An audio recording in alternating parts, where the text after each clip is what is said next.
केन उपनिषदामधला असणारा पहिला खंड जो आहे तो पहिला खंड या ठिकाणी पूर्ण करून आता दुसरा असणारा जो खंड आहे तो दुसरा खंडाचा आरंभ या ठिकाणी आज करणार आहोत. दुसरा खंड जो आहे त्याचा असणारा प्रथम मंत्र यदि मन्यसे सुवेदेति दभ्रमेवापि नूनं तं वेत्त ब्रह्मणो रूपं यदस्यत्तं यदस्यद्देवेष्वत्थुमीमांस्यमेव ते मन्ये विदितं. की अशा प्रकारे पहिल्या खंडामध्ये प्रश्न केला. केनेषं पतितं प्रेषितं मनः केन प्राणप्रथमप्रयतियुक्तः. कोणाच्या द्वारे मग त्याचा असणारा त्या शिष्याचा प्रश्न केनेषितं पतितं प्रेषितं मनः त्याचा असणार उत्तर गुरूंनी दिलं श्रोत्रस्य श्रोत्रम मनसो मनोय. गुह्य उत्तर दिलं. राजविद्या राजगुह्य या योगाने अत्यंत गुह्य आहे. तो श्रोत्राचा श्रोत्र जे मनाचं मन प्राणाचा प्राण तेच ब्रह्म ते सगळं आता सगळं त्या ठिकाणी सांगितलं मागच्या पाठापर्यंत. यत् प्राणेन न प्राणिति येन प्राण प्रतीयते प्रणीयते तदेव ब्रह्मत्वं विद्धि नेदं यदि उपासते. की तो प्राणाचाही प्राण म्हणजेच काय प्राणशक्ती जी आहे या प्राणशक्तीला श्वासोच्छ्वास जो आहे हा करण्यासाठी जे अपेक्षित प्रेरणा आहे तो देणारं जे तत्व आहे ते ब्रह्म. तद्व्यतिरिक्त तू जे काय म्हणतो आहेस ही देवता म्हणजे ब्रह्म ती देवता म्हणजे ब्रह्म ते ब्रह्म होऊ शकत नाही. न इदम यद इदम उपासते. जे तुमच्याद्वारे आपण उपास्य काही जे उपासना करत आहोत त्या सगळ्या ज्या देवता आहे त्याचं विश्लेषण झालेलं आहे. हे पंच असणाऱ्या देवता त्या ब्रह्म होऊ शकत नाही. मग काय या सगळ्याच्या मध्ये अनुस्यूत असणारं तत्व ब्रह्म हे ज्या ठिकाणी सांगण्याचा प्रयत्न केला. आणि म्हणून अशा प्रकारे ते ब्रह्मतत्व काय झालं पाहिजे शिष्याला आपल्या जीवनामध्ये प्राप्त करता आलं पाहिजे. मग ते कसं आहे ते हेयोपादेय वर्जित हा सांगितलं. या ठिकाणी आता शब्द येईल हेय म्हणजे ते प्राप्त करायचं म्हटलं तर कसं आहे ब्रह्म ही वस्तू ते चैतन्य असं आहे की त्या वस्तूचा कधीच अभाव होऊ शकत नाही. मग ज्या वस्तूचा अभावच होऊ शकत नाही त्या वस्तूची प्राप्ती अथवा त्या वस्तूचा त्याग. बघा अत्यंत सूक्ष्म विषय. जी वस्तू नित्य वस्तूचा त्याग होऊ शकत नाही किंवा त्या वस्तूची प्राप्ती होऊ शकत नाही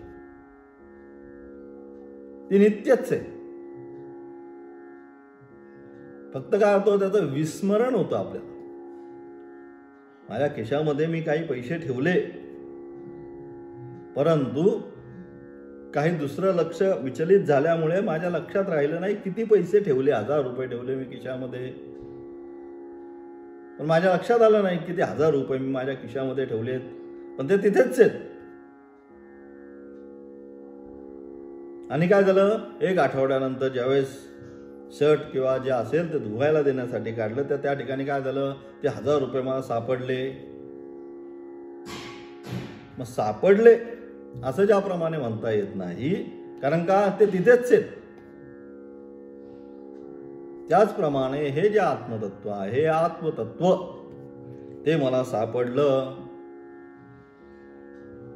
असं सुद्धा या ठिकाणी काय आता म्हणता येत नाही. आणि म्हणून त्या अनुषंगाने आता शिष्याला पुन्हा उपदेश करतात की अशा प्रकारचं जे ते आत्मतत्व आहे यदि मन्यसे सुवेदेति दभ्रमेवापि नूनं त्वं वेत्थ ब्रह्मणो रूपम.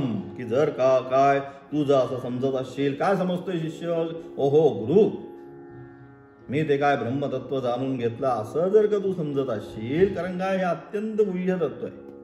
मनुष्याणां सहस्रेषु कश्चित यतति सिद्धये यततामपि सिद्धानां कश्चिन माम वेत्ती तत्वतः. अत्यंत गुह्यात गुह्य असल्यामुळे हजारो लोक ज्यावेळेस काय करतात ते प्राप्तीसाठी प्रयत्न करतात.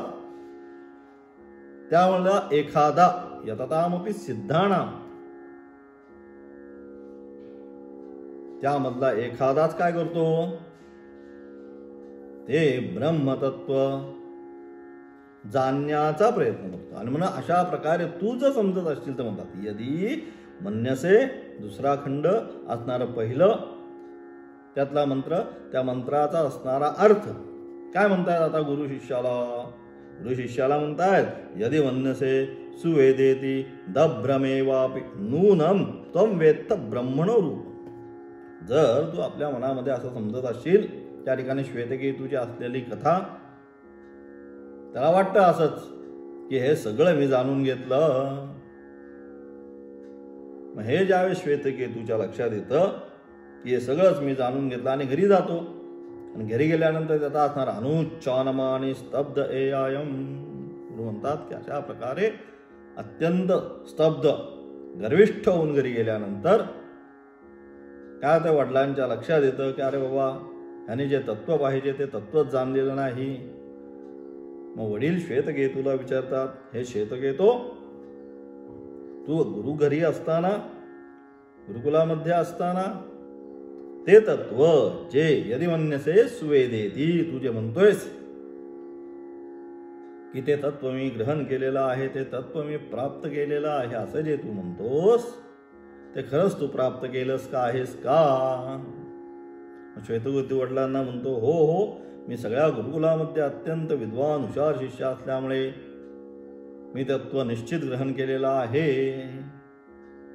वडिलांच्या लक्षात येतं की ठीक आहे, हा जरी विद्वान आहे, सगळं जरी याने अध्ययन केलेलं असलं तरी जे तत्व प्राप्त करायचं आहे ब्रह्मतत्व, येन ज्ञातेन सर्व मिदम विज्ञातम भवतीति, ज्याच्या ज्ञानाने ते तत्व ब्रह्मतत्व असं आहे की एक जाणल्यानंतर तुम्हाला दुसरं काही जाणण्याची गरज नाही.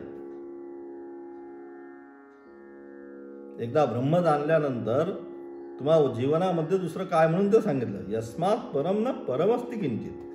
निष्ठा पाहिजे, आपली श्रद्धा पाहिजे त्याच्यावर, याच्यापेक्षा श्रेष्ठ दुसरं काही नाही. आणि ते जाणल्यानंतर दुसरं जाणायचं काही राहत नाही ते ब्रह्मतत्व जाणल्यानंतर. म्हणजे अशा प्रकारे असणारं ते ब्रह्मतत्व यथा योग्य शिष्यालाच गुरु काय करतात, त्याचा उपदेश करतात. उपदेशंती ते ज्ञानम ज्ञानिनस्तत्वदर्शिनः, त्यालाच योग्य शिष्याला कोण तद्विद्धी प्रणिपातेन परिप्रश्नेन सेवया सांगितलं की अशा प्रकारे जो अनन्य भावाने गुरुला शरण येतो, विवेक वैराग्य समाधी षटक संपत्ती मुमुक्षुत्व हे सगळ्या गुण ज्याच्यामध्ये प्राप्त झालेले आहेत, असा असणारा शिष्य जेव्हा अनन्य भावाने गुरु शुश्रूषा आदी सेवा आदी करतो, त्यावेळेसच गुरूंना ज्यावेळेस वाटेल की परिपक्व आहे, आता काही हरकत नाही उपदेश देण्यास, त्याच वेळेस उपदेशंती ते ज्ञानम, ते जे ज्ञान आहे त्याच वेळेस गुरु काय करतात, त्या शिष्याला देण्यास आरंभ करतात. उपदेशंती ते ज्ञानम ज्ञानिनस्तत्वदर्शिनः, ज्ञानी तत्वदर्शी जे आहेत त्या शिष्याला त्या ज्ञानाचा उपदेश करतात. म्हणून असं आपणच समजून नाही यायचं. म्हणून म्हणतात यदि मन्यसी सुवेदेति दभ्रमेव नूनम त्वं वेत्त ब्रह्मणो रूप. तू आता म्हणत असशील स्वयं नाही, स्वयं धीरा पंडितम मन्यमाना, असे बरेच आहेत आजकाल की त्यांना वाटतं आम्हाला सगळं झालं, आम्ही सगळं शिकलो. स्वयं स्वतःच स्वयंघोषित गुरु अलग, तसं स्वयंघोषित शिष्य सुद्धा आहेत की त्यांनाच वाटतं आम्ही सगळं शिकून घेतलेलं आहे. पण त्याच्यासाठी काय, आता एवढंसं की अजून आपलं 3 वर्षाहीपेक्षा जास्त कालावधी झालाय, तरी अजून दुसरं उपनिषद सुद्धा पूर्ण होत नाही. बरोबर ना? गीतेला जवळजवळ 1.5 ते 2 वर्ष घालवली, 6-7 महिने ईशावास्य, आणि आत्ताशी कुठं केन उपनिषदला येऊन थांबले. त्यातला आता पहिला असणारा खंड संपूर्ण होऊन दुसऱ्याकडे झाला. मग एवढं सहज आहे का? दररोजचा जरी मध्ये काहीतरी हे व्यत्यय झाला तरी दररोजचा पाठ चाललाय का? ते विद्याच तशी अत्यंत गहन विद्या आहे.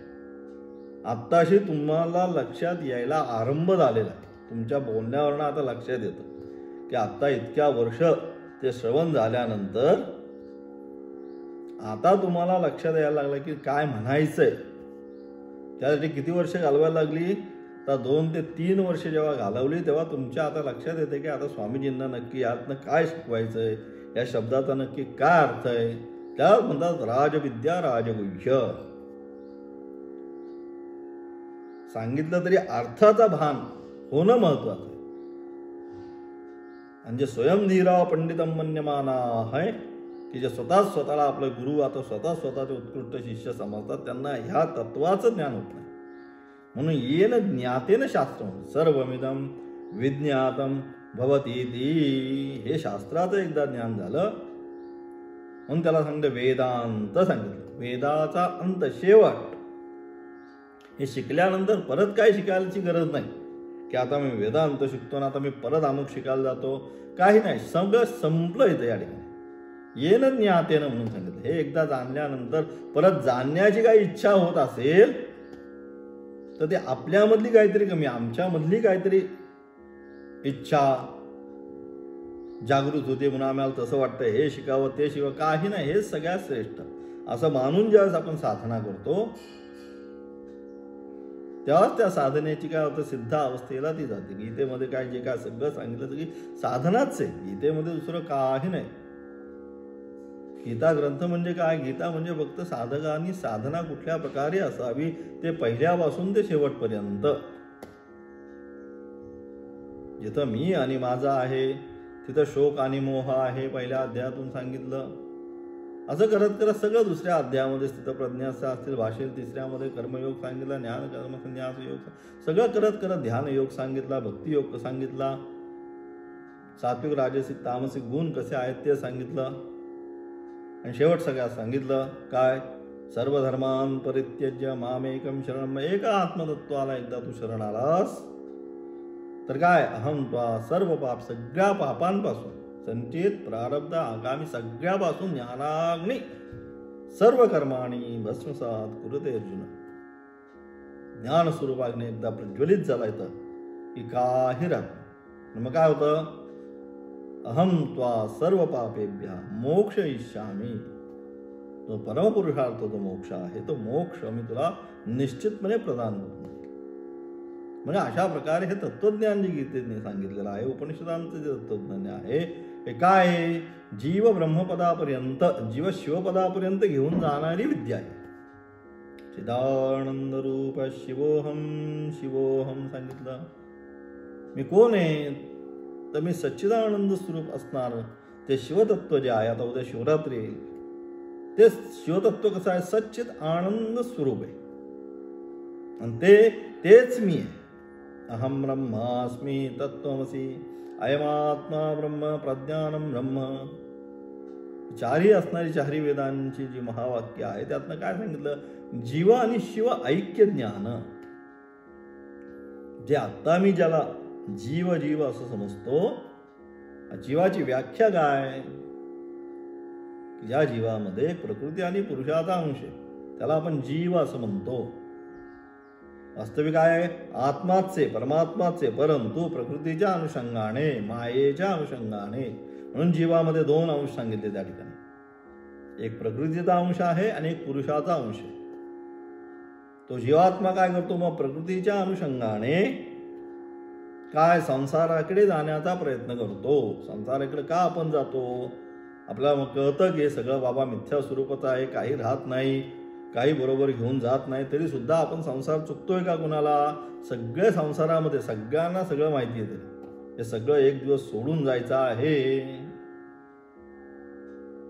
हे सगळं माहीत असताना आपण सगळेजण पुन्हा पुन्हा काय करतो, संसार चक्रावरच. सगळं गीतेने पण सांगितलं हे कसं आहे, दुःखालयम अशाश्वतम, अत्यंत दुःखी अशाश्वत स्वरूपाचं आहे. हे सगळं शास्त्राने सांगून सुद्धा आम्ही काय करतो, शास्त्राचं ऐकतोय का नाही, काय करतोय तर त्या प्रकृतीकडेच संसाराकडेच पुन्हा पुन्हा जाण्याचा प्रयत्न करतो. का, कारण त्याचा अंश आहे त्याच्यामध्ये. म्हणून प्रकृतीचा जो अंश आहे, मायेचा जो अंश आहे, प्रकृती म्हणजे माया, तिच्याशी संबंध झाला म्हणून जीव भावाला निर्माण आला. तो मूल अज्ञान, कारण शरीर,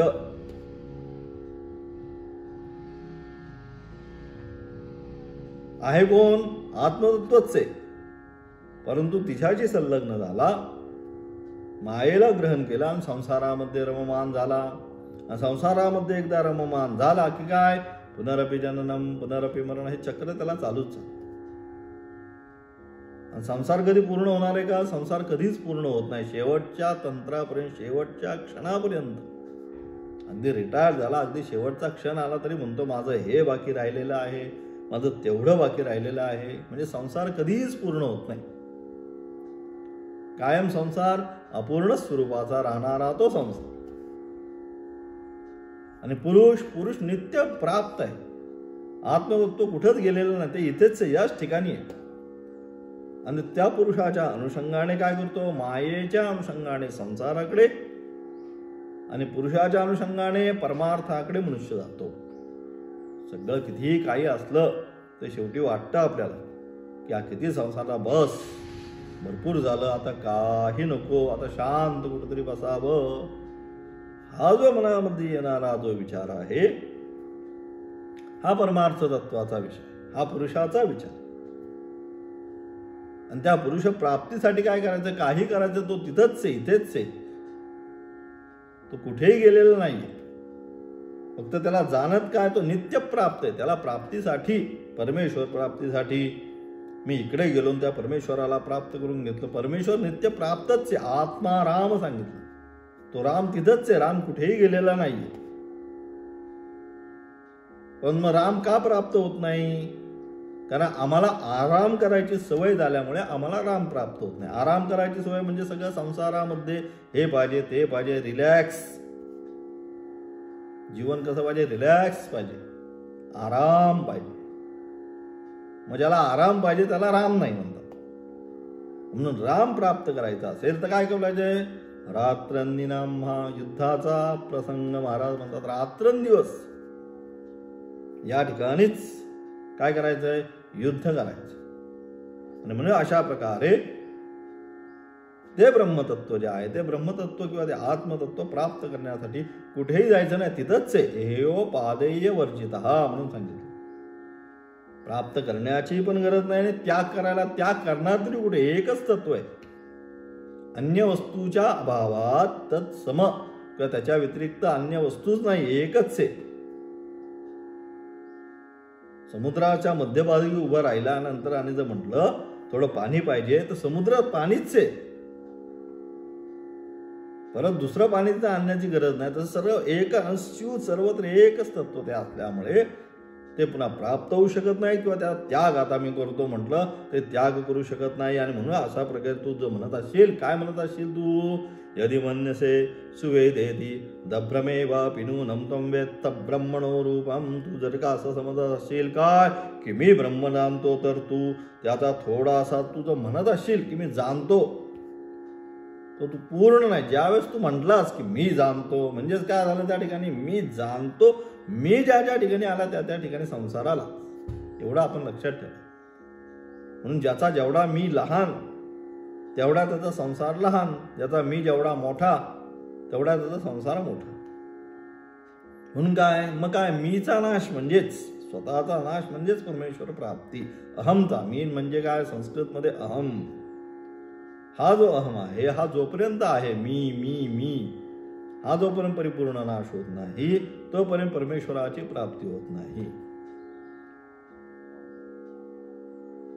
हेच या ठिकाणी सांगण्याचा प्रयत्न. म्हणून तू जर म्हणत असशील, शिष्याला म्हणतात की मी ब्रह्म जाणलं, मी ब्रह्म जाणलं, असं जर तू समजत असशील तर निश्चितपणे तू काही सुद्धा ब्रह्म जाणलं नाहीस. किंवा त्या ब्रह्माला अत्यल्प भावामध्ये तू काय ते ब्रह्म जाणण्याचा प्रयत्न केला. आणि म्हणून यदस्यत्वं यदस्य देवेश्वर तू मीमांसेमेव ते मन्ये विदितम, की असे ज्या प्रकारे त्याचे जे स्वरूप आहे तू समजत आहे व त्याचे रूप देवतांमध्ये माहिती आहे ते सुद्धा अल्पच आहे. म्हणून अशा प्रकारे तू जे समजतोय किंवा देवतांमध्ये जे पाहण्याचं तुझा दृष्टिकोन आहे ते सुद्धा त्याचं वास्तविक जे स्वरूप तू समजतोय, साधा पाहण्याचा प्रयत्न करतोय, ते कसं आहे? ते अत्यंत अल्प आहे.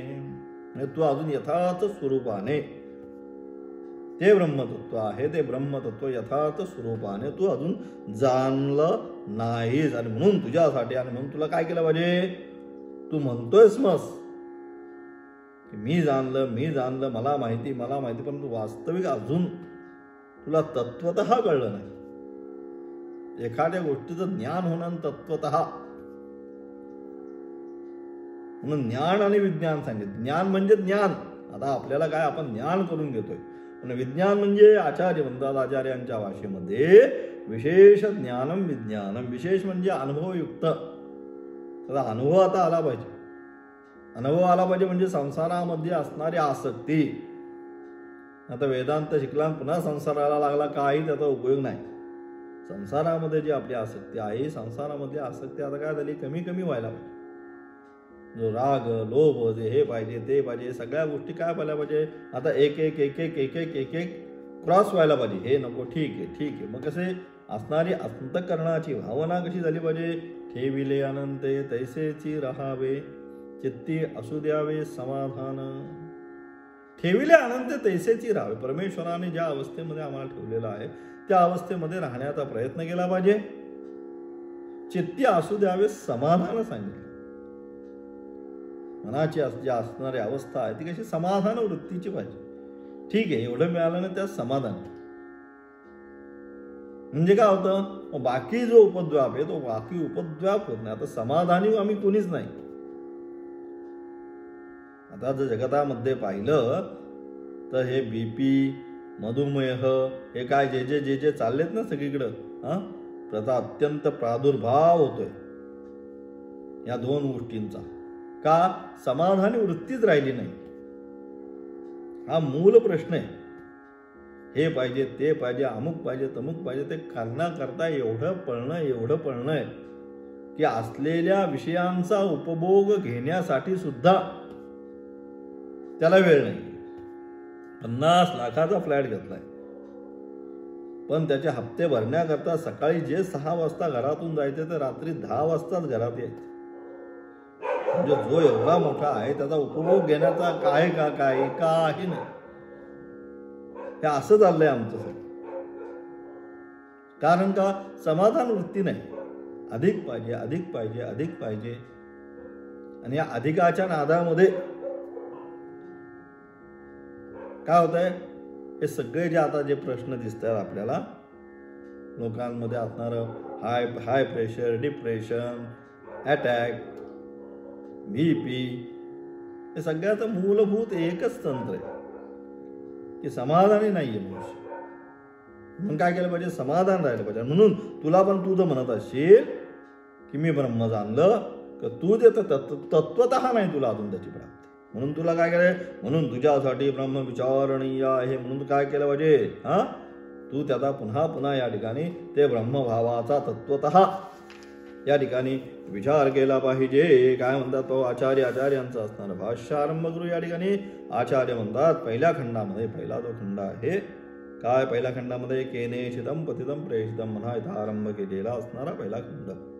त्या पहिल्या खंडाच्या माध्यमातून आचार्य म्हणतात काय, पहिल्या खंडातील मंत्राने गुरुनी शिष्याच्या प्रश्नाचे अनुरूप उत्तर दिले. जसा त्याने विचारलं केनेशितम पतितम प्रेषितम म्हणा, गुरु म्हणतात लगे श्रोत्रस्य श्रोत्रम हे मनसो मनोय. त्याची तेवढी हे असेल तो लगेच जाणून घे. त्याची उंची ज्याला आपण म्हणतो, तो बोलल्यानंतर त्यांना काय म्हणायचंय हे लगेच त्यांनी जाणून घेतलं पाहिजे. मग त्याचा तेवढा अधिकारी शिष्य असेल तो लगेच जाणेल तर काय म्हणताय त्यांना. श्रोत्रस्य श्रोत्रम म्हणजे काय, प्राणस्य प्राण म्हणजे काय, अत्यंत गुह्य आहे. हे जे उत्तर गुरूंनी जे दिलेलं आहे हे अत्यंत मजेशीर सुद्धा अत्यंत गुह्य आहे. तेच सांगण्याचा प्रयत्न. त्या प्रश्नाच्या येणे शितम श्रोत्रस्य श्रोत्रम, तो श्रोत्राचा श्रोत्र आहे, प्राणाचा प्राण आहे, मनाचं मन आहे. म्हणजे अतिशय मजेशीर सगळी प्रश्न आणि उत्तरं दिली. आणि म्हणून त्या अनुरूप गुरूंनी शिष्याच्या प्रश्नाच्या अनुरूप उत्तर दिले आहे व त्याच्या शंकेचे निरसन करा. त्या सगळ्या शंकेचे निरसन केलं आणि ज्याला अन्य देव तद्विदितात होतो अविदिताती या महावाक्याने आत्मा हा हे उपादेय रहित आहे, असा आत्मा हे तुझे स्वरूप आहे. आणि अशा प्रकारे त्या ठिकाणी सगळं आता मागच्या खंडामध्ये सांगितलं. ते कसा प्रकारे हे योग पाहते त्या ठिकाणी सगळं आता स्पष्ट केलेलं आहे. त्याच्यासाठी बराच 1-2 क्लास पण घालवलेले आहेत. हे तुझे स्वरूप आहे तू, आणि म्हणून तू ब्रह्म आहेस असा उपदेश केला. आणि मग काय केलं, तूच ब्रह्म आहे ह्या त्या ठिकाणी काय केला, उपदेश केलेला आहे. त्या उपदेश वाक्याचा विचार करून आणि म्हणजे अशा प्रकारचं ते जे उपदेश वाक्य आहे, अहम ब्रह्मास्मी किंवा तू ब्रह्म आहे तत्वमसी आदी महावाक्यांच्याद्वारे त्या उपदेश वाक्यांचा विचार करून मीच ब्रह्म आहे असे मला उत्तम प्रकारे ब्रह्म कळले, सुवेद ब्रह्म असे तो समजा. म्हणजे अशा प्रकारे उपदेश केल्यानंतर त्या शिष्याला आता वाटलं की गुरूंनी सांगितल्याप्रमाणे काय तूच ब्रह्म आहे आणि म्हणून मीच ब्रह्म आहे हे काय झालं आता त्याला लक्षात आलं. आणि म्हणून अशा प्रकारे त्यांनी शिष्याला सुवेद ब्रह्म असे तो समजेल अशी आचार्यांनी शंका करून शिष्याची बुद्धीत विचारण करण्यासाठी यदी म्हणण्याशी हा पुन्हा उपदेश केला. हा यदी तो म्हणतोय की हो मला कळलंय, परंतु यदी तू तसं म्हणत असशील तरी सुद्धा अजून तुला व्यवस्थित कळालेलं नाही हा भाव त्याच्यामध्ये. कारण का आता स्थानू निखल न्यायेन अलग लक्षात का पुन्हा प्रश्न करून त्याला हे करायचंय. तर काय स्थानू निखल न्यायेन म्हणजे जसा असणारा तो स्थानू, तो खांब लाकडा असणारा मांडवाचा काय करतो आपण दृढ करण्यासाठी ज्याप्रमाणे पुन्हा पुन्हा त्याला काय आता हलवतो, तिथे दगडी टाकतो, पुन्हा पारीने ठोकतो आणि स्थिर करण्याचा प्रयत्न करतो. त्या अनुषंगाने आता काय करतायत, यद्यपि कळलंय गुरूंना माहिती आहे, परंतु आता काय ते ज्ञान म्हणजे श्रवण मनन निधिध्यासना का सांगितलं. नुसतं श्रवण झाल्याविषय नाहीये, त्याचं चिंतन पण केलं पाहिजे, मनन केलं पाहिजे. मनन कशासाठी तर स्थानोनिखने नाही की त्याच्यामध्ये पुन्हा नाही एका वेळेसच सगळं कळतं असं नाही. त्याच्यामध्ये असणारे थोडेफार एखादा लिखाण केल्यानंतर काय करतो आपण, लेख लिहिल्यानंतर तो पूर्ण लिहून होतो 1, 2, 3 फुलस्के. मग आपण काय करतो पुन्हा तो एकदा वाचण्याचा प्रयत्न करतो, पुन्हा एकदा वाचतो, 2दा 3दा वाचून मग त्याच्यामध्ये काय कमी जास्तपणा आहे, जे काय वाक्याचं असतं त्रुटी, तिथे पूर्ण विराम आहे, स्वल्प विराम आहे, अर्धविराम आहे, त्या ठिकाणी असणारा अवग्रह आहे, त्या ठिकाणी असणारा फुलस्टॉप आहे, काय जे हे सगळं जे काय आहे हे सगळं चेक करण्यासाठी पुन्हा एकदा तो लेख असेल तो पुन्हा एकदा 2दा वाचण्याचा प्रयत्न करून वाक्याचा असणारं व्यवस्थितपणा एक समान ते वाक्य आलं पाहिजे ते सगळं पाहण्याचा प्रयत्न करून जसं 2-3 वेळा वाचल्यानंतर तो लेख कसा करेक्ट होतो तसंच या ठिकाणी श्रवण झाल्यानंतर मननामध्ये काय पुन्हा जे काय त्या ठिकाणी प्रश्न आले की हे कसं काय ब्रह्म होऊ शकेल, यांना कसं काय ब्रह्म मानायचं, हे जे त्या सगळ्याला काय केलं रिपेअर केलं आणि काय झालं दृढ झाला की ब्रह्मच आहे. मग काय एकदा संकल्प दृढ झाला की हेच आहे, मग काय निधिध्यासना, मग आता मनामध्ये कुठल्याही प्रकारचा संशय राहत नाही की काय आहे. अलग प्रल्हाद आहे, ध्रुव आहे, मनामध्ये संशय नाही की ब्रह्म काय आहे ते परमेश्वरच आहे. वडिलांनी कितीही प्रल्हादाला त्रास दिला तरी प्रल्हाद कधी म्हटला नाही नारायण भिन्न आहे, तुम्ही आहे भिन्न आहे, ते भिन्न आहे, नारायणच आहे सर्वत्र, नारायणाच्या व्यतिरिक्त काही नाही. हे तत्वज्ञान दृढ झालेलं आहे म्हणून सगळीकडेच अंतर्वहिष्ठदत् सर्वं व्याप्यम नारायण स्थित हा जो उपदेश आहे, हा जो सिद्धांत आहे, हा सिद्धांत काय झाला मनामध्ये दृढ झालाय. त्या नारायणाच्या व्यतिरिक्त दुसरं काही नाही. अधश्च नारायण ऊर्ध्वश्च नारायण अंतश्च नारायण नारायण उपनिषद आहे. नारायण उपनिषदामध्ये ते सगळं सांगितलं, अध ऊर्ध्व सगळं जे काय सर्वम नारायण एव, हे सगळं जे काय आहे सगळं नारायण स्वरूपच आहे. म्हणून मग त्या ठिकाणी संन्यास घेतल्यानंतर संन्यासाला दुसरं काही नाही. ओम नमो नारायणाय किंवा नारायण नारायण म्हणजे जे काय आहे येणारा सगळा नारायण स्वरूपच भगवत स्वरूपच आहे. ही दृष्टी प्राप्त करण्याकरता म्हणून त्यांना हा तो मंत्र सांगितला, नारायण नारायण. कुणी आलं तरी नारायणच म्हणत, नारायणच्या व्यतिरिक्त काही नाही. सर्व नारायण विद्याविनय संपन्ने ब्राह्मणे गवी हस्तिनी शुनिजैव श्वपागे च पंडिता समदर्शन सांगितलं. समदर्शन सगळं सर्वत्र एकमात्र नारायण जो आहे त्या नारायण तत्वाचंच दर्शन त्या ठिकाणी प्रल्हादाला झालं. म्हणून अंतर्वहिष्ठ तत्सर्व व्याप्यम नारायण स्थित, आत बाहेर सर्वत्र नारायणाच्या व्यतिरिक्त काही नाही वडिलांना. या खांबात आहे का, या खांबामध्ये सुद्धा नारायणच आहे. आम्हाला खांब दिसतोय, पण प्रल्हादाला त्याच्यामध्ये सुद्धा नारायण दिसला. पण तुझे वडिलांना कळालं ना, ते मुलाला कळालं. आणि अज्ञान अवस्थेमध्ये लाथ खांबाला बांधले, त्यातनं साक्षात नारायण प्रभू नरसिंह अवतारामध्ये प्रकट झाले. म्हणजे अशा प्रकारे हे सर्व जे काय आहे नारायणच आहे. हे काय झालं, ही बुद्धी दृढ होणं गरजेचं आहे. तेच या ठिकाणी म्हणून तशा प्रकारे या ठिकाणी पुन्हा का तो प्रश्न घेतला. यद्यपि पहिल्या याच्यामध्ये सगळं झालं, त्याला कळलं, ते सुद्धा दुसरा खंड जो आहे, दुसऱ्या खंडामध्ये काय घेतलं. यदि मन्यसे सुवेदिती दब्रमे बेपिनूनम तम वेत्त ब्रह्मणो रूपम. तू असं म्हणत असशील की मी ते ब्रह्म जाणलं, तरी सुद्धा तू त्याला थोडंच जाणतोस का, की त्याला दृढ होऊ दे त्याच्या मनामध्ये. ते ब्रह्मतत्व जे आहे अत्यंत दृढ होऊ दे. दृढ होण्याकरिता म्हणून पुन्हा शंका समाधान आपण म्हणतो. पूर्व प्रतिपक्ष सिद्धांती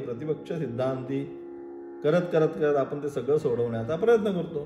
तसं शंका समाधानाने काय होईल, ते स्थानू निखन न्यायानं दृढ होईल. आणि म्हणून अशा प्रकारे काय कर, पुन्हा शिष्याच्या बुद्धीमध्ये विचालन, त्याची जी बुद्धी आहे त्याच्यामध्ये संशय निर्माण कर. अरे म्हणतोयस खरं तू, पण बघ बरं नक्की आपण मग कुठे निघालो, अलग लक्षात ट्रिपला वगैरे निघालो, सगळे गाडीमध्ये बसलो की आपण काय म्हणतो, किती थोडं पुढं आलो 1-2 किलोमीटर, मग कुलप लावली का, चावी घेतली का विचारतो. मग त्याला माहिती असतं चावी घेतली आहे मी त्या मुलाला, पण आई किंवा वडील काय म्हणतात, बघ चावी घेतलीस का. तो म्हणतो नाही घेतली आहे. नाही 2 मिनिटं गाडी थांबवा, बघ बरं.